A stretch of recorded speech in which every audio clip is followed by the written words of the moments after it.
Dave from Lawilink, and I'm with Ishmael, who is... I'm the industrial manager at Chambo Fisheries, which is part of the Pacific Group. Okay, and Chambo Fisheries is a really important project because they've been working to try and combat the overfishing which has been going on in Malawi over the past few years. So how long has the project been here? Well, the project has been going on for about 8 years now, and now we've come to the level of success. We've gone through quite a few difficulties. As you can see, it's the largest biofloc tank farm in the world, so I'm sure we've gone through quite a lot. So over the last 9 years? Yeah, we've gone through about 8 years now, and this is our 9th year running, and this is now we've started officially selling fish. Wow, and how much investment has there been in terms of money? Altogether, we've invested about 14 million US dollars, which is about 6.5 billion Malawian kwacha. So that's not a joke. Yes, no, it is quite one of the biggest investments in the fishing industry within Africa. Wow, okay. And today's a special day because you've opened up to the public. So in terms of the next few months, the next year, what's the ambitions? Well, the ambitions for Chambo Fisheries under Pacific Group is to produce about 30,000 tons a year per annum. At the moment, within this farm, we can produce about 800 tons, which does not even qualify for the market within this area in Blantyre itself. As you know, Malawian people love the culture of fish. It's a good source of protein as well. Therefore, we've got quite a big task in our hands. A huge task. And in terms of the local suppliers already, so you're going to be big competition for them. In terms of pricing, are you going to try and match their prices or beat their prices? As you've seen that there's been less fish from the Chambo, from the lake itself. That is the reason why the prices have skyrocketed very high. Therefore, Chambo Fisheries, as a business, we would want to make money, but we also want to decrease the cost for the locals here. Therefore, our pricing per kg is about 2,500 per kg in retail and 2,200 in wholesale, which actually meets the market price for the locals. And our future plans is also to get 100 locals that come here every day to give them a free bicycle, right, with ice from Chambo Fisheries every day, and they go and they sell. Therefore, we create employment of 100 jobs, and they are making money as well. Okay, so that sounds fantastic.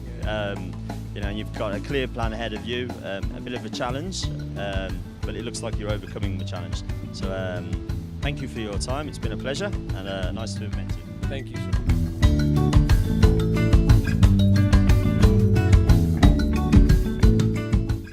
I'm Duncan Labana. And Duncan works for? I work for Chambo Fisheries. Yeah, this project of Chambo Fisheries, we started all the long way from 2006. And so far here at the Chambo Fisheries, we have been dealing with a lot of things in terms of water quality, the breeding of these Oleochromis Mozambican tilapias.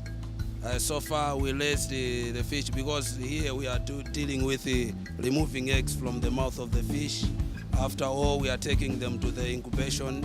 After almost 6 days, that is the maximum we can say.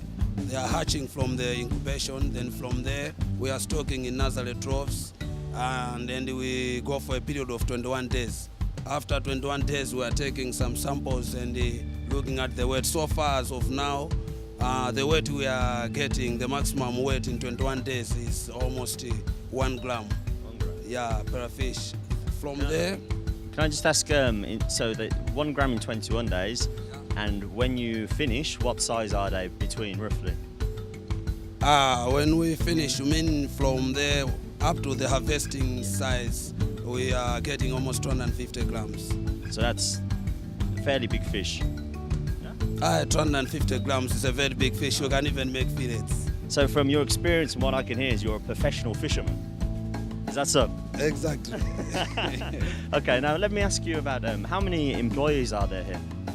Here we have got 95 employees. 95 employees, and that ranges from admin staff to ground workers to technical staff?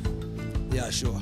Okay, so that's a good thing for the community, is it? You know, providing jobs and supporting families and things like that, yeah? So far you can even see to our left hand side, if we have completed everything here at Chambo Fisheries, it means there'll be at least an employment of more than 200 or 300 people. And that's fantastic for the climate in Malawi because they need more jobs. Okay, thank you. And the special thing about today is that you're opening to the public to sell fish. So this has been nearly 9 years to get to this stage. So what about the next 9 years? The next 9 years, because we have developed so many technologies here. At first, this biofloc technology, it's not yet matured. We have been hiring experts from Israel and the like. They came in here to give us some of their inputs. How can we improve in this biofloc system? And you can see that's why we say this is the largest biofloc tank in the world. So far we have seen that a biofloc has got more benefit rather than going for green water system or a clear water system. Then it means our vision ahead from here to 9 years, I think we're going to fly on the world map. Fantastic to hear.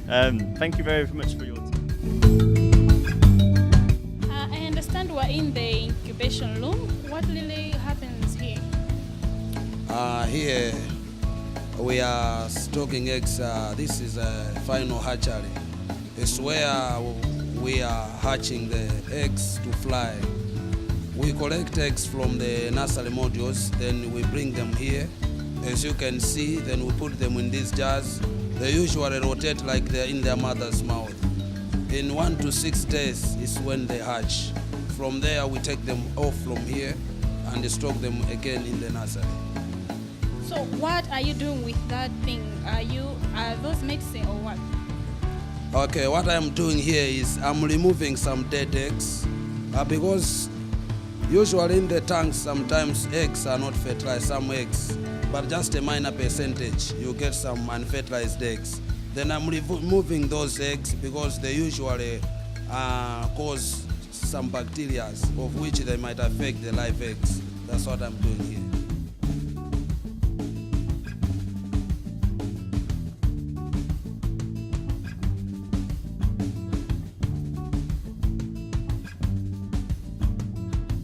After collecting the eggs from the brood stock, when we bring them here, the first thing we do, we bathe the eggs with the hydrogen peroxide so that it's like we are disinfecting them. When we have done that progress, then we stock them into here. But the first thing we use to count the eggs, how much we have, we use a meal jar. I can show you one of the meal jars that we use to count the eggs. Whenever we have collected the eggs, we used to put in this meal jar.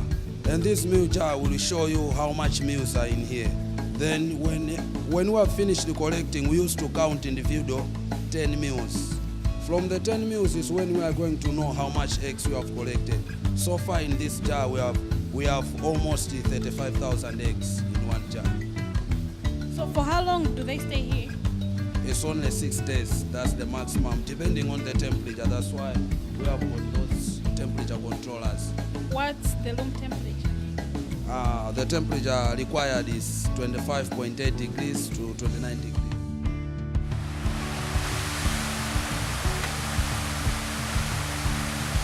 We're here in module 1. What really happens here? In module 1, these 4 tanks you can see, they are our broodfish pairing tanks. They are tanks that we usually pair our males and females to get the eggs. Do you mix the females and the males? No, what we usually do is, you can see in these 3 compartments is where we are keeping females. We are keeping females 150 in each compartment. When times there comes of pairing, we are taking the females into the male compartment. All this big area, from this corner up to that corner, there are males. They are free roaming in there. 80 males and 150 females in each compartment. Why do you separate them? Usually when we want to get eggs, we need to give also a resting period for females. That's why we are giving them a time of resting so that they should have more time to produce eggs. Whenever they are resting in here, that's why we keep these 3 groups of females. So that instead of, because usually what we prefer is we should have 18 days of female resting, plus the 4 hours we add with our own light legs, as you can see on top. Now they usually stay more than 21 days, of which if they are in 3 groups, it's almost 63 days that they are resting. Then they give us more eggs because of the period they have rested. So when you mix them, for how long do they stay together? They stay together for 72 hours, which is 3 days. Then from there we collect them and remove the eggs. How do you collect the eggs? Okay, what we usually do is we have got some crowding screens that they touch from wall to wall of the tank. Then we crowd all the fish males and females together. When we have collected them, then we usually sex them, separate the males and females, All the females, we check them in their mouth, because these fish are oleochromis, which are mouth brooders. That's why they used to carry eggs in their mouth. From there is where we remove the eggs from the mouth of the female, and the males were putting them back into their compartment. Approximately how many eggs do they make per fertilization? Usually, according to the oleochromis, this type of fish, they usually produce not less than 300 eggs per fish. Maximum, they can produce even 600 eggs per one fish. So once you have collected the eggs, do you keep them in the incubator, or where do they? When we collect them here, we have got a temporary incubator. It's just a mobile, because we don't want the eggs to be free from oxygen over 5 to 10 minutes. They will die. We keep them in a temporary mobile incubator. From there, we used to transfer them to the final hatchery. So when they are there, they don't die? When they are there, they don't die, because usual oxygen is supplied every minute, every moment, every second in the final hatchery.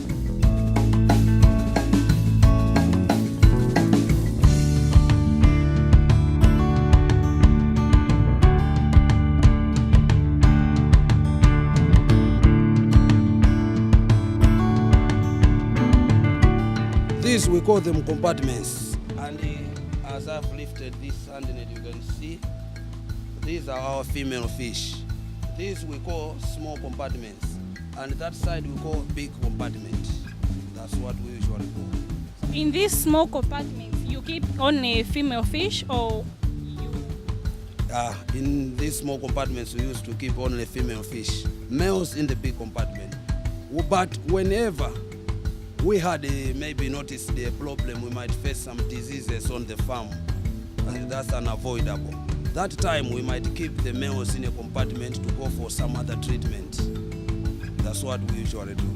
Why do you keep the females in small compartments while the males in big compartments? Thank you very much. Males, we are keeping them in big compartment because we want the males to make territories. They build their own houses in the water. That's why before stocking the males, we also go for one process, of which we weigh the weight of the male and also the length of the male before stocking in the tank, so that we can know how many males we need to put in this tank according to the square area. That's what we usually do. So how often do you change the waters? Do you change the waters, or you don't change the waters? Water, we change them whenever we have noticed the problem, but usually the required is we're supposed to only make some water changes, just 50 millimeters every day. That's what we used to do. What are the instruments that are used to supply oxygen? In these tanks, you can see those things, we call them aerators. On the opposite side, they are the ones that are supplying oxygen. What's the room temperature here? The room temperature here is almost 35 to 36 degrees. Why is it 35, yet there it's 28? Oh, there is a difference between room temperature and water temperature. The room temperature might be high, but the water temperature might be low. That's why we have added some heaters. This thing is controlling the temperatures on the heaters. How do you feed the fish? Here we are feeding them hand feeding, but we feed them 3 times a day, from 6 o'clock, 11 o'clock, and 4 o'clock.